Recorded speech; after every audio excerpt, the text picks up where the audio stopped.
Hey guys, Captain Fool here reporting for duty, and today I want to talk about Superman issue number 29. Is this another misstep, or is this a step towards the right direction? You know, Bendis did a lot of damage to the Superman brand, and it's going to take a lot to fix it. So, I hope you enjoy the video.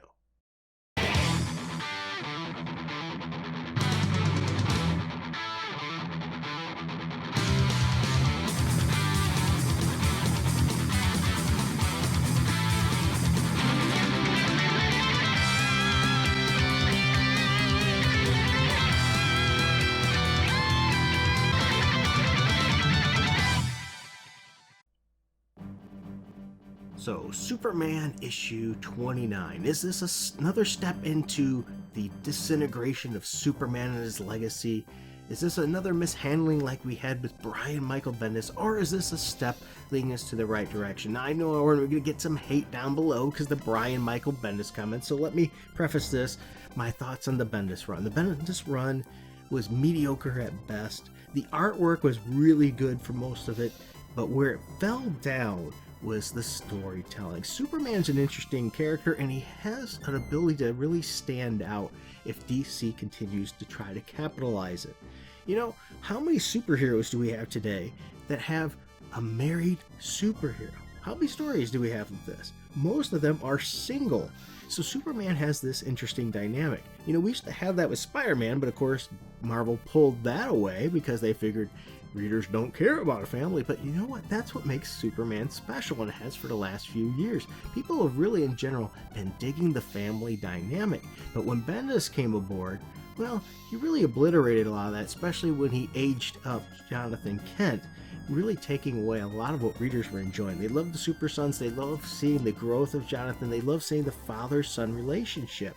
But where Bendis took it, he obliterated that.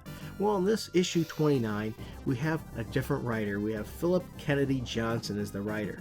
And I think he's taking it into an interesting direction. I don't know how it'll continue, or if it'll be enough to save Superman and return him to his glory or not. Now, I will say the penciler is different too. It's Phil Hester. And I think the artwork is serviceable, but I do think it took a step down. It was absolutely fantastic previously, where now it's just good enough. Now with that said, let's start jumping in and talking about the story, if you will. What I think makes this particular issue interesting is we have Jonathan Kent thinking. You have a monologue, if you will, there. And Jonathan is going through a phase, or thinking about a phase, if you will, that a lot of us have went through before.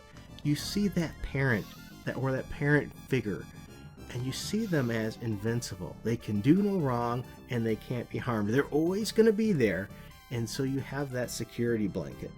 And that is something I think it resonated well with me, especially since I have kids. It brought me back to thinking about that. I think there's a sign of a good comic book. It doesn't tell you how to think.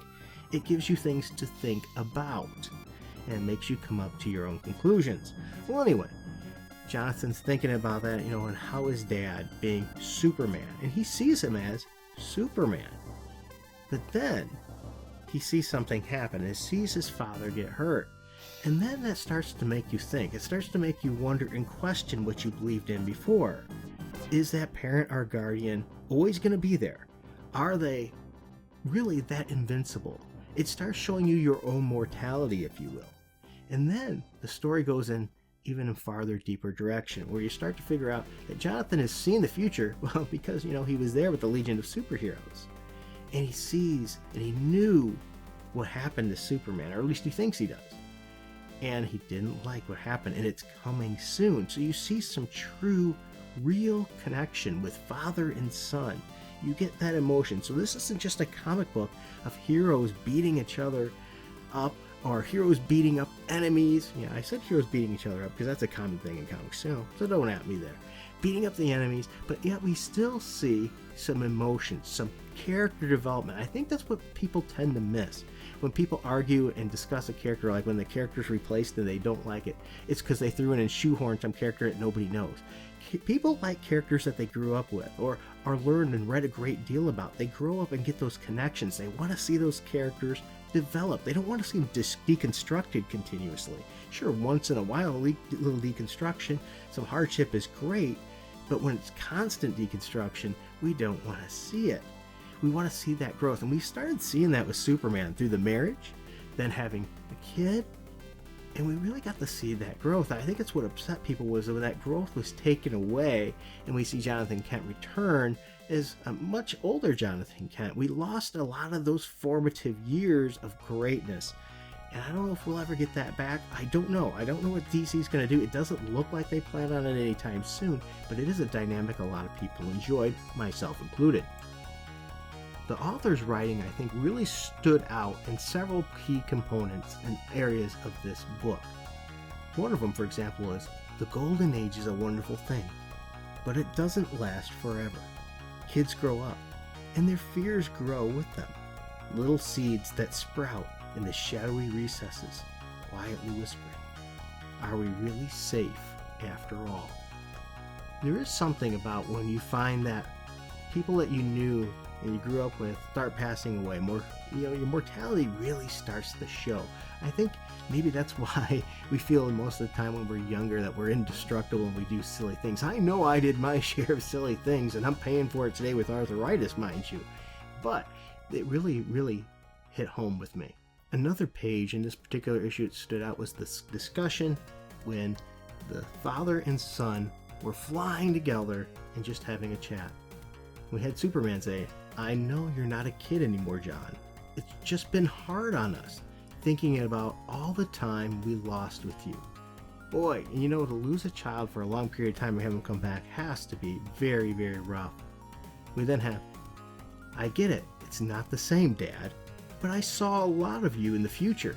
They tell so many stories about you there, like so many, and they looked at me like I was you almost."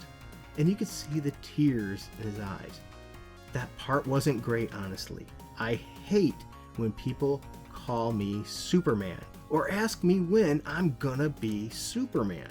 And I think this is something that's absolutely essential that DC and Marvel often miss when they try to shoehorn in new characters under the same superhero's name. This writer gets it. He states with good old Jonathan Kent, like Superman's just a job, and anyone could just replace. You're Superman. This place needs you. I'm not ready. Notice that. Not the name. It's the character behind the name. It's the character we grew to love and enjoy, not just the name. So slapping Thor as a new person, which made no sense because Thor was the person's name. There was a better done version of a character swap when Eric Masterson took over as Thor, because he constantly throughout the book made the point that he is not the same Thor. And instead, today we get shoehorned, well, this is it, deal with it, and people don't want that. But we see the real heart here in the story with this Superman. Superman says, "Not ready." "Oh, pal, you're better at this than I ever." And then Jonathan says, "You don't understand. You can't go next time, Dad. The next time that breach opens." Wow, so something's going on, something's going to happen, and you can see the artist did a great job here too. You could see the emotion on the face of Jonathan Kent. Once again, doing things right. Rather than just 10 panels of one face saying something, we actually see different panels showing as the emotion progresses as the person's speaking. This is a comic done right. So yes, this book did a good job. Yeah, Jonathan Kent is back from the 31st century and fighting cosmic threats alongside his legendary father. But when an interdimensional breach opens near Earth, John recognizes the creatures that emerge. The cosmic leviathans that the Legion of Superheroes credit with the death of Superman. Tying it all together of how the sun is seeing what's coming up, what's gonna happen, or he believes is gonna happen, and realizing the mortality of himself as well as his father. If this doesn't make you want to read more Superman, I don't honestly know what will. Now, I will say this issue also had a backup series that starts Tales of Metropolis. I'm not going to cover that here today, but I think if you wanted another new jump on point of Superman because Bendis might have drove you away, this is probably the right time for you to give Superman a try. Now, I will say it had a high price point at $4.99, but hey, And you're in for a penny, you're in for a pound when it comes to comic books. It's a 40-page book. I would have cared to not have the Tales of Metropolis, but it was included, and it wasn't bad. I'm not going to review it, but it wasn't bad, I'll put it that way. But the Superman part makes me want to read more Superman. So I'd love to hear your thoughts and views about this. Is this going to bring you back? Have you read it? Do you enjoy it? Do you think I'm a fool and you hate it? I don't know. All the choice is yours. I'd love to know your views. Thank you for taking the time to watch this video. And if you don't mind, like, subscribe if you haven't already. I would greatly appreciate it. And if you find yourself in a position to help out this channel, you can do that too. You can look at the links below. We do have a Patreon, Subscribe Star. We do not monetize these videos because we're not a big fan of what YouTube does with its practices, and it's just one of our ways of dealing with it in the situation and still providing this content. Thank you very much, and until next time, keep it frugal.